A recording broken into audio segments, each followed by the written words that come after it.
Well, another very big news week last week with regards to a cyber security event that was specifically targeting major superannuation funds and actually cracking behind the firewalls and having an impact on actual funds.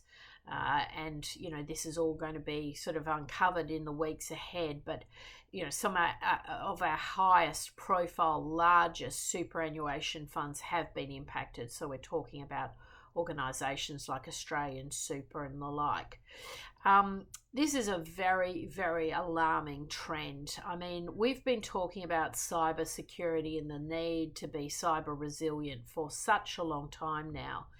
And I'm getting reports constantly across my desk that the board of directors are not taking this seriously enough. I'm getting reports on a daily basis from CISOs and CTOs who are working in the trenches, who are asking for more budget, who are trying to avert disasters and getting pushback on a constant basis. And I have a lot of very stressed out individuals who come to me and saying, look, I just don't want this to happen on my watch. Get me out of here. Help me make a career move. I'm seeing this in organisations like higher education. So that is an area that is absolutely ripe for a cybersecurity event, and a lot of very, very sensitive data and assets that could be potentially impacted. And the budgets are constrained, and you'll often see major universities only have one resource dedicated to this sort of topic. And that individual fighting all the time to get more resources into their team to try and deal with what are really significant issues that are constantly evolving. Right across banking, financial services, we know there are challenges there. And for the superannuation funds, which are quite frankly sitting on more than enough budget for IT and cyber security protections, for this to happen on their watch, big warning for the board directors sitting on those boards, because I think there'll be a lot of questions asked, particularly after this most recent breach, because we're not talking about data being breached. We're talking about funds being, attempted to be moved, and or, in some cases successfully stolen from, hard-working Australians who are trusting their super fund to have the right protections in place. I have a number of people who come in and do the audits of these major organisations before and after these major events.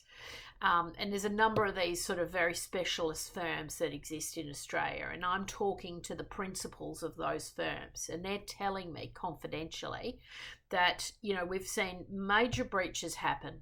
We've seen, tens of thousands of points of issue within those firms where there are security lapses, security breach potential issues coming up in the future.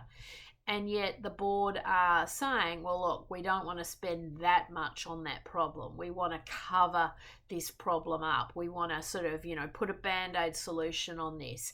This will be addressed down the track. And, it's just going to be, we are going to see a cyber pandemic at some point in this country. And I'm very concerned it could be sooner rather than later. This was a major, major set of circumstances that happened last week. So as a board director, I really strongly encourage you to go and read up on it, have a look at what's happened, follow these cases as they go forward.